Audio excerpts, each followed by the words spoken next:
ಬಾಯ್.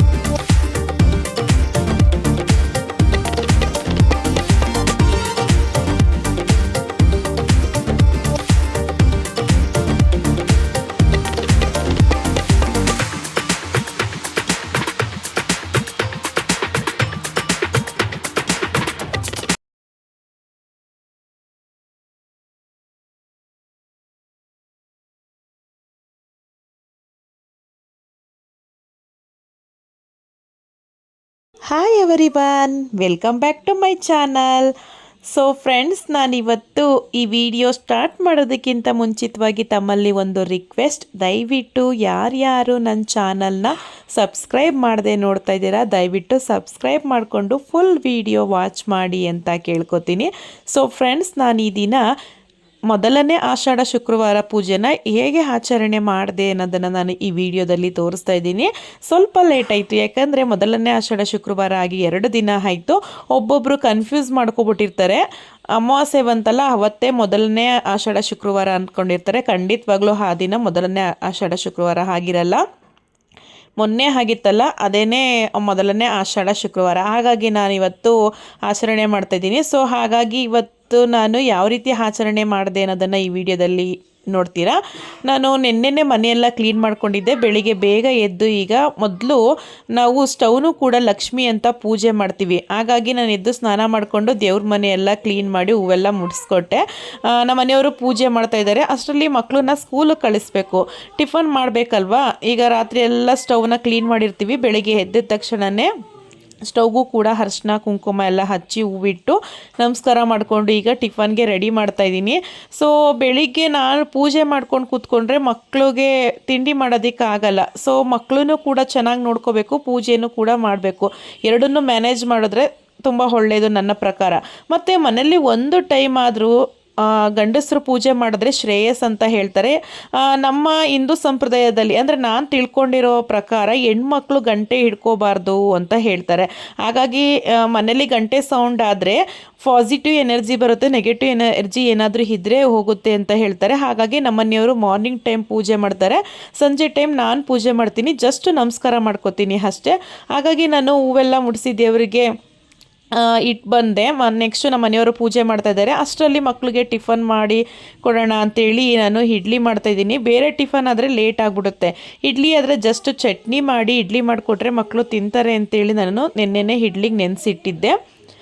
ಮತ್ತು ನಾನು ಯಾವಾಗಲೂ ಸಾಂಬಾರು ಮಾಡ್ತಿದ್ದೆ, ಆದರೆ ಇವತ್ತು ಟೈಮ್ ಸಾಕಾಗಲ್ಲ ಅಂತೇಳಿ ಜಸ್ಟ್ ನಾನು ಚಟ್ನಿ ಮಾಡಿಕೊಂಡೆ. ಯಾಕಂದರೆ ಲೇಟ್ ಆಗಿಬಿಡುತ್ತೆ. 9:30 ಅಷ್ಟರಲ್ಲಿ ದೇವಸ್ಥಾನಕ್ಕೆ ಹೋದರೆ ಪೂಜೆಗೆಲ್ಲ ರೆಡಿ ಮಾಡಿಕೊಂಡು 10:30 ಕರೆಕ್ಟಾಗಿ ರಾಹುಕಾಲ ಸ್ಟಾರ್ಟ್ ಆಗುತ್ತಲ್ಲ, ಆಗ ಪೂಜೆ ಮಾಡ್ಕೊಂಡ್ರಾಯ್ತು ಅಂತೇಳಿ ಬೇಗನೆ ಇಡ್ಲಿ ಮತ್ತು ಚಟ್ನಿನ ಮಾಡ್ತಾಯಿದ್ದೀನಿ. ಯಾಕಂದರೆ ಬೆಳಿಗ್ಗೆ ಟೈಮು ಮಕ್ಕಳು ನಾರ್ಮಲಾಗಿ ಟಿಫನ್ ಮಾಡಲ್ಲ, ಸ್ವಲ್ಪ ಮೊಂಡಾಟ ಆಡ್ತಾರೆ, ನಾವೇ ತಿನ್ನಿಸಿ ಕಳಿಸ್ಬೇಕು. ಹಾಗಾಗಿ ಬೇಗನೆ ಟಿಫನ್ನ ಈಗ ರೆಡಿ ಮಾಡ್ಕೋತಾ ಇದ್ದೀನಿ. ಅವರಿಬ್ಬರು ಸ್ಕೂಲ್ಗೆ ಹೋದರೆ ನಮಗೆ ಸ್ವಲ್ಪ ಫ್ರೀ ಆಗುತ್ತೆ, ಬೇಗನೆ ರೆಡಿಯಾಗಿ ಟೆಂಪಲ್ಗೆ ಹೋಗ್ಬೋದು. ಮತ್ತು ನನ್ನ ಚಿಕ್ಕ ಮಗ ಇದ್ದಾನಲ್ಲ, ಸ್ವಲ್ಪ ಕೇರಾಗಿ ಅವನ್ನ ನೋಡ್ಕೋಬೇಕಂದ್ರೆ ಸಣ್ಣವನಾಗಿರೋದ್ರಿಂದ ಅವನು ಫಸ್ಟು ಮಕ್ಕಳು ಕೇರ್ ಮಾಡಿ ಆಮೇಲೆ ದೇವ್ರು ಮಾಡಬೇಕು. ಯಾಕಂದರೆ ಮಕ್ಕಳೇ ದೇವ್ರ ಸಮಾನ ಅಂತ ಹೇಳ್ತಾರೆ. ಹಾಗಾಗಿ ಈಗ ಇವ್ರನ್ನ ನಾವು ಸ್ಕೂಲಿಗೆ ಕಳಿಸ್ತಾ ಇದ್ದೀವಿ. ಇವ್ರು ಹೋದ್ಮೇಲೆ ನಾವು ರೆಡಿಯಾಗಿ ದೇವಸ್ಥಾನಕ್ಕೆ ಹೋಗ್ತೀವಿ. ಈಗ ಬೆಳಿಗ್ಗೆ 9:15 ಮಕ್ಕಳು ಹೊರಡ್ತಾ ಇದ್ದಾರೆ ಸ್ಕೂಲ್ಗೆ. ಇವರು ಸ್ಕೂಲಿಗೆ ಹೊರಟಿದ ತಕ್ಷಣವೇ ನಾನು ಪೂಜೆ ಸಾಮಾನ ಏನೇನು ರೆಡಿ ಮಾಡ್ಕೊಂಡಿದ್ದೀನಿ ಅನ್ನೋದನ್ನು ಕೂಡ ನಾನು ನಿಮಗೆ ತೋರಿಸ್ತೀನಿ. ಯಾಕಂದರೆ ಆಷಾಢ ಶುಕ್ರವಾರ ಅನ್ನೋದು ಮೊದಲನೇ ಶುಕ್ರವಾರನೇ ಆರಂಭ ಮಾಡಬೇಕು ಅನ್ನೋದು ಏನೂ ಇಲ್ಲ. ಬೇಕಿದ್ರೆ 2ನೇ ವಾರದಿಂದನೂ ಕೂಡ ಸ್ಟಾರ್ಟ್ ಮಾಡ್ಬೋದು. ಹಾಗಲ್ಲ ಅನ್ನೋರು ಲಾಸ್ಟ್ನೇ ವಾರನೂ ಕೂಡ ಆಷಾಢ ಶುಕ್ರವಾರನ ಆಚರಣೆ ಮಾಡ್ಬೋದು. ಸೊ ಮಾಡೋರು ಮೊದಲನೇ ವಾರದಿಂದ ಲಾಸ್ಟ್ನೇ ವಾರ ಗಂಟನೂ ಮಾಡ್ತಾರೆ. ಸೊ ನಾನು ಮೊದಲನೇ ವಾರನೇ ಪ್ರಾರಂಭ ಮಾಡಿದ್ದೀನಿ. ಇಲ್ಲಿ ಪೂಜೆ ಸಾಮಾನೆಲ್ಲ ಇಟ್ಕೊಂಡಿದ್ದೀನಿ.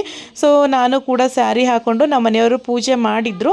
ಲಾಸ್ಟಲ್ಲಿ ನಾನು ನಮಸ್ಕಾರ ಮಾಡ್ಕೋತಾ ಇದ್ದೀನಿ. ದೀಪ ಎಲ್ಲ ಹಚ್ಚಿದಾರಲ್ವ, ಹಾಗಾಗಿ ದೇವರಿಗೆ ನಮಸ್ಕಾರ ಮಾಡ್ಕೋತಾ ಇದ್ದೀನಿ. ಯಾಕಂದರೆ ನಾವು ಯಾವುದೇ ಒಂದು ಪೂಜೆ ಆಗಲಿ ವ್ರತ ಆಗಲಿ ಸ್ಟಾರ್ಟ್ ಮಾಡ್ತೀವಿ ಅಂತಂದಾಗ ಮೊದಲು ನಮ್ಮ ಮನೆ ದೇವ್ರ ಹತ್ರ ನಮಸ್ಕಾರ ಮಾಡಬೇಕು, ಮನೆ ದೇವ್ರನ್ನ ಕೇಳ್ಕೋಬೇಕು, ನಂತರ ಬೇರೆ ದೇವ್ರ ಹತ್ರ ಹೋಗಬೇಕು ಅನ್ನೋದು ನಮ್ಮ ಒಂದು ಸಂಪ್ರದಾಯ. ಅಂದರೆ ನಮ್ಮ ಮನೆಗಳಲ್ಲಿ ಹೇಳ್ತಾರೆ.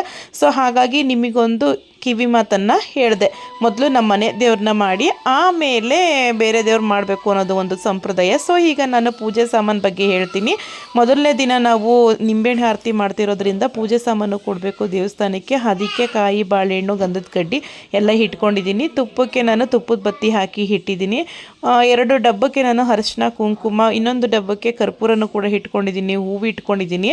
ಸಾಮಾನ್ಯವಾಗಿ ನಿಂಬೆಹಣ್ಣು ಆರತಿ ಮಾಡ್ತೀವಿ ಅಂದಾಗ ಕೆಂಪು ಹೂವು ಶ್ರೇಷ್ಠ, ಅದಂತೂ ತುಂಬಾ ಶ್ರೇಷ್ಠ. ಆದಷ್ಟು ಕೆಂಪು ಹೂವನ್ನ ತಗೊಳ್ಳಿ. ಮತ್ತು ಪೂಜೆ ಸಾಮಾನಿಗೆ ಎಲೆ ಅಡಿಕೆಲ್ಲ ಇಟ್ಕೊಂಡಿದ್ದೀನಿ. ಮಿಸ್ ಮಾಡ್ದೆ ನೀವು ಅಕ್ಕಿ ಅಂತೂ ತಗೊಳ್ಳೇಬೇಕು. ಒಂದು ಪ್ಲೇಟಿಗೆ ಅಕ್ಕಿ ಹಾಕ್ಕೊಂಡು ಅದ್ರ ಮೇಲೆ ನಿಂಬೆಹಣ್ಣು ಆರತಿ ಮಾಡಬೇಕಾದದ್ದು. ಮತ್ತು ನಿಂಬೆಹಣ್ಣನ್ನು ತಗೊಳ್ಳಿ. ನಾನು ಮೊನ್ನೆ ಒಂದು ಲೈವ್ ವಿಡಿಯೋದಲ್ಲಿ ಹೇಳಿದ್ದೆ ಯಾವ್ಯಾವ ರಾಶಿಯವರು ಎಷ್ಟೆಷ್ಟು ದೀಪ ಹಚ್ಚಬೇಕು ಅಂತ. ಯಾರ್ಯಾರು ನೋಡಿಲ್ಲ ದಯವಿಟ್ಟು ಒಂದು ಸರಿ ನೋಡಿ ಹೋಗಿ ಫ್ರೀ ಮಾಡ್ಕೊಂಡು ವಾಚ್ ಮಾಡಿ ಎಷ್ಟು ನಿಂಬೆಹಣ್ಣು ದೀಪನ ಹಚ್ಚಬೇಕು ಅನ್ನೋದು ನಿಮಗೆ ಗೊತ್ತಾಗುತ್ತೆ. ಸೊ ಹಾಗಾಗಿ ನನ್ನ ರಾಶಿಯ ಪ್ರಕಾರ 9, ನಮ್ಮ ಮನೆಯವ್ರ ರಾಶಿಲೂ 9 ಅಂತಿತ್ತು. ಹಾಗಾಗಿ ಇಬ್ಬರು ಸೇರಿ 9 ದೀಪನ ಹಚ್ಚೋಣ ಅಂತೇಳಿ ನಿಂಬೆಹಣ್ಣೆಲ್ಲ ರೆಡಿ ಮಾಡಿ ಇಟ್ಕೊಂಡಿದ್ದೀವಿ. ನೀವು ಯಾಕಂದರೆ ನಿಂಬೆಹಣ್ಣು ಹಿಂಡಬೇಕಾದ್ರೆ ಸ್ವಲ್ಪ ಕೈಗೆಲ್ಲ ರಸ ಆಗುತ್ತಲ್ವ, ಹಾಗಾಗಿ ನೀವು ಒಂದು ವೈಟ್ ಕ್ಲಾತ್ ಇಟ್ಕೊಬಿಟ್ರೆ ಬೆಸ್ಟು ನನ್ನ ಪ್ರಕಾರ. ಮತ್ತು ಚಾಕುನು ಕೂಡ ಇಟ್ಕೊಬಿಡಿ. ಅಲ್ಲಿರುತ್ತೆ ಚಾಕು ವ್ಯವಸ್ಥೆ ಎಲ್ಲ, ಆದರೆ ನಮ್ಮ ಕೇರ್ ನಮ್ಮ ಮೇಲೆ ಇರಬೇಕು. ಯಾಕಂದರೆ ಒಂದೊಂದು ಟೈಮ್ ಸಿಕ್ಕಿಲ್ಲ ಅಂದಾಗ ನಮ್ಮ ಮನೆಯಿಂದನೇ ತಗೊಂಡು ಹೋದರೆ ಬೆಸ್ಟ್ ಅಲ್ವಾ. ಮತ್ತು ನಾವು ಬಣ್ಣಾರಿ ಅಮ್ಮನ ಟೆಂಪಲ್ ಹತ್ರ ಬಂದ್ವಿ. ವರ್ಷವೂ ನಾವು ಇಲ್ಲೇ ನಿಂಬೆಹಣ್ಣು ಆರತಿನ ಮಾಡುವಂಥದ್ದು. ಇಲ್ಲಿ ಮುಂದೆಗಡೆ ಅಂತೂ ತುಂಬ ಚೆನ್ನಾಗಿ ರಂಗೋಲಿ ಹಾಕಿದ್ದಾರೆ. ಎಷ್ಟು ಚಂದವಾಗಿ ಹಾಕಿದ್ದಾರೆ ಅಂದರೆ ನೋಡೋದಕ್ಕೆ ಚೆಂದ. ನೋಡಿ ಇಲ್ಲಿ ಬೀಗೆ ಎಲ್ಲ ಹಾಕಿದ್ದಾರೆ ಒಂದು ಜೋಕಾಲಿಗೆ. ಇಲ್ಲಿ ನಮ್ಮ ಇಷ್ಟಾರ್ಥವನ್ನು ಬರೆದು ತೂಗ್ತಾರೆ. ಬಟ್ ನಾನು ಜಸ್ಟ್ ಹಂಗೆ ಕೇಳಿಕೊಂಡು ಅದನ್ನು ಜೋಕಾಲಿನ ತೂಗ್ಬಿಟ್ಟು ಈಗ ನೆಕ್ಸ್ಟು ಹೋಗ್ತಾ ಇದ್ದೀವಿ. ನಾವು ಯಾವುದೇ ಒಂದು ದೇವಸ್ಥಾನಕ್ಕೆ ಹೋಗಬೇಕಾದ್ರೆ ಧೂಪ ಹಾಕ್ಬಿಟ್ಟು ಹೋಗಬೇಕು, ಅದೊಂದು ಸಂಪ್ರದಾಯ. ನಮ್ಮ ಮನಸ್ಸಲ್ಲಿ ಏನಿದೆ ಅದನ್ನು ಕೇಳಿಕೊಂಡು ಧೂಪ ಹಾಕ್ಬಿಟ್ಟು ಒಳಗಡೆ ಹೋಗ್ತೀವಿ. ಮತ್ತು ಕರ್ಪೂರನೂ ಕೂಡ ಇಲ್ಲೇ ಹಚ್ತೀವಿ. ಯಾಕಂದರೆ ಒಳಗಡೆ ಪೂಜೆ ಮಾಡುವಷ್ಟು ಪುರೋಹಿತರಿಗೆ ಫ್ರೀ ಇರಲ್ಲ. ಯಾಕಂದರೆ ನೀವು ಇಲ್ಲಿ ನೋಡ್ತಾ ಇರ್ಬೋದು ಎಷ್ಟು ರಶ್ ಇದ್ದಾರೆ ನೋಡಿ. ಇಷ್ಟೆಲ್ಲ ಜನಕ್ಕೂ ಪೂಜೆ ಮಾಡಿಕೊಡ್ತೀವಿ ಅಂದರೆ ಅವರಿಗೆ ಜನಗಳನ್ನ ಸಂಭಾಳಿಸೋಕ್ಕೆ ಆಗಲ್ಲ. ಈಗ ನೆಕ್ಸ್ಟು ನಾವು ಒಳಗಡೆ ಹೋಗಿ ದೀಪನ ರೆಡಿ ಮಾಡ್ಕೋತೀನಿ. ಅವ್ರು ಹೇಳಿದ್ರು ಹೊರಗಡೆನೇ ನೀವು ರಸ ಎಲ್ಲ ಹಿಂಡ್ಬಿಟ್ಟು ಒಳಗಡೆ ಹೋಗಿ ಪೂಜೆಗೆ ರೆಡಿ ಮಾಡ್ಕೊಳ್ಳಿ ಅಂತ ಹೇಳಿದ್ರು. ಹಾಗಾಗಿ ಹೊರಗಡೆ ಎಲ್ಲ ರೆಡಿ ಮಾಡಿಕೊಂಡೆ ನಿಂಬೆಹಣ್ಣನ್ನು. ನಂತರ ಇವಾಗ ನಾವು ಒಳಗಡೆ ಕೂತಿದ್ದೀವಿ. ತುಂಬ ಅಂದರೆ ತುಂಬ ರಶ್ಶು. ನಾವೀಗ ಇಲ್ಲಿ ಬಂದಿದ್ದೀವಲ್ಲ 9:45 ಆಗಿದೆ. 9:45ಗೆ ಡ್ಯೂಟಿಗೆ ಹೋಗೋರೆಲ್ಲ ಇರ್ತಾರಲ್ವ, ವರ್ಕಿಂಗ್ ವುಮೆನ್ಸ್, ಅವರೇ ತುಂಬ ಇದ್ದರು. 10:30 ಆಗಿದ ತಕ್ಷಣವೇ ಹೌಸ್ ವೈಫ್ಗಳಿರ್ತಾರಲ್ಲ ಅವರು ತುಂಬ ರಶ್ ಆಗಿಬಿಡುತ್ತೆ.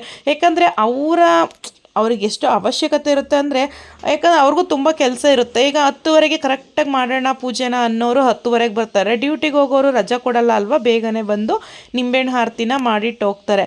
ಸೊ ನೀವು ಕೇಳ್ಬೋದು ರಾಹುಕಾಲದಲ್ಲೇ ನಿಂಬೆಹಣ್ಣು ಆರತಿನ ಮಾಡಬೇಕು ಅಂತ ಹೇಳಿದ್ರಲ್ಲ ಅಂತ. ಹೌದು, ನಿಂಬೆಹಣ್ಣು ಆರತಿನ ರಾಹುಕಾಲದಲ್ಲಿ ಮಾಡಿದ್ರೆ ಬೆಸ್ಟು.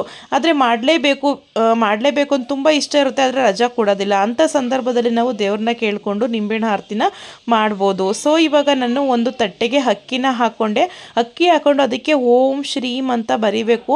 ಸೊ ನಾನು ಜಸ್ಟ್ ಓಂ ಅಂತ ಬರೆದ್ಬಿಟ್ಟು ಅದಕ್ಕೆ ಅರಿಶಿನ ಮತ್ತು ಕುಂಕುಮದಲ್ಲೂ ಓಂ ಅಂತ ಬರೆದೆ.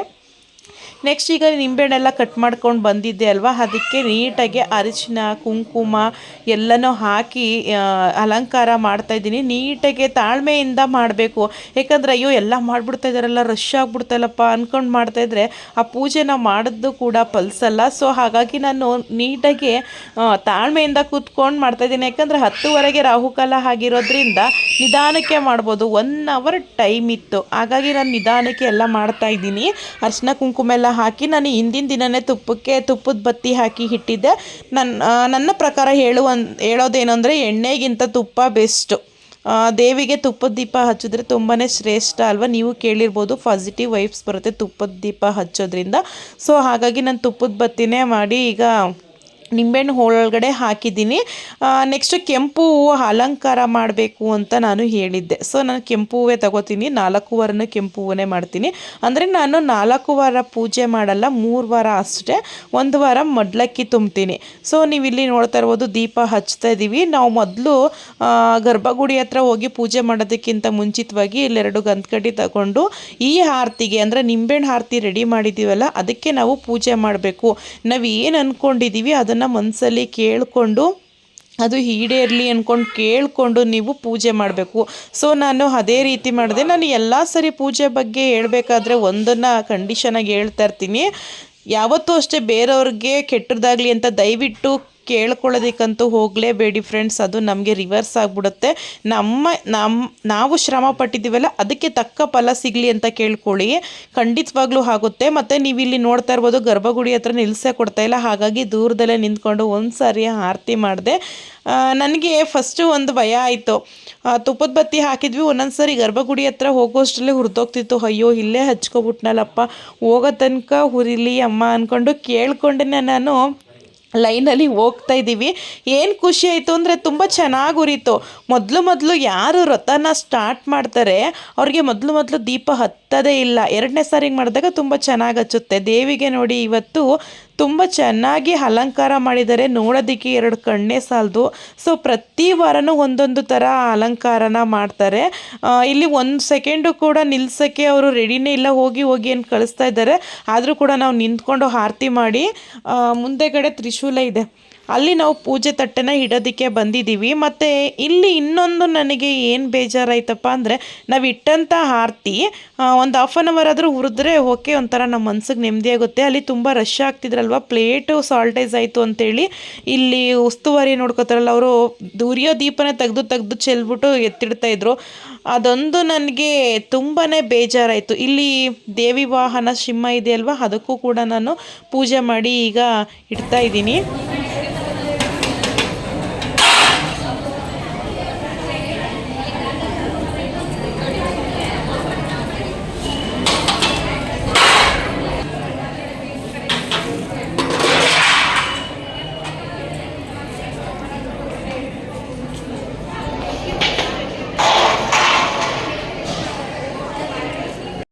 ಸೊ ಫ್ರೆಂಡ್ಸ್ ನೋಡಿದ್ರಲ್ಲ, ಪ್ಲೇಟ್ಗಳೆಲ್ಲ ಸುರಿತಾ ಇದ್ದಾರೆ, ದೀಪ ಉರಿತಾ ಇದ್ರು. ಅದೊಂದು ಫೈನಲಿ ನಮಗೆ ತುಂಬ ಬೇಜಾರಾಯಿತು. ಆದರೆ ಏನು ಮಾಡೋದಕ್ಕಾಗಲ್ಲ, ಅವ್ರ ಕರ್ತವ್ಯ ಅವ್ರು ಮಾಡ್ತಾ ಇದ್ದಾರೆ, ಬಂದವ್ರಿಗೆ ಪ್ಲೇಟ್ಗಳು ಬೇಕಾಗಿತ್ತಲ್ವ. ಹಾಗಾಗಿ ನಾವು ಒಂದು ಐಡಿಯಾ ಮಾಡಿದ್ವಿ. ವಿತಿನ್ ಒಂದು 10 ಮಿನಿಟ್ಸ್ ಗಂಟನೂ ನಾವು ಅಲ್ಲೇ ನಿಂತಿದ್ವಿ. ತಗೋಬೇಡಿ ಈಗಿಟ್ವಿ ಅಂದ್ಕೊಂಡು 10 ನಿಮಿಷ ಅಲ್ಲೇ ನಿಂತಿದ್ವಿ. ಸೊ ನಮಗೆ ಸ್ಯಾಟಿಸ್ಫೈ ಅನಿಸ್ತು. ಆಗ ತಟ್ಟೆ ಬಿಟ್ಟು ಗರ್ಭಗುಡಿ ಹತ್ರ ಬಂದ್ವಿ, ಪೂಜೆ ಸಾಮಾನು ಕೊಡೋಣ ಅಂತೇಳಿ ಪೂಜೆ ಸಾಮಾನು ಕೊಟ್ಟು ಪೂಜೆ ಮಾಡಿಸ್ಬಿಟ್ಟು ಇವಾಗ ಹೋಗ್ತಾ ಇದ್ದೀವಿ. ಸ್ವಲ್ಪ ಹೊತ್ತು ದೇವಸ್ಥಾನದಲ್ಲಿ ಕೂತ್ಕೊಂಡು ಹೋಗಬೇಕು. ಯಾಕಂದರೆ ನಾವು ಪೂಜೆ ಮಾಡಿದ್ದು ಈಡೇರಬೇಕು ಅಂದರೆ ದೇವ್ರ ಹತ್ರ ಕೇಳಿಕೊಂಡು ಶ್ರದ್ಧೆಯಿಂದ ಕೂತ್ಕೊಂಡ್ರೆ ಸ್ವಲ್ಪ ಮೈಂಡಿಗೆ ಫ್ರೆಶ್ ಆಗುತ್ತೆ ಮತ್ತು ಪಾಸಿಟಿವ್ ವೈಬ್ಸ್ ಅನ್ನೋದು ಬರುತ್ತೆ, ಮನಸ್ಸಿಗೂ ಕೂಡ ನೆಮ್ಮದಿ ಆಗುತ್ತೆ. ಹಾಗಾಗಿ ಸ್ವಲ್ಪ ಹೊತ್ತು ಕೂತಿದ್ವಿ. ನೀವು ಇಲ್ಲಿ ನೋಡ್ತಾ ಇರ್ಬೋದು ದೇವಸ್ಥಾನದೊಳಗಡೆ ಅಂದರೆ ಕರೆಕ್ಟಾಗಿ 10:30 ಆಗಿದೆ.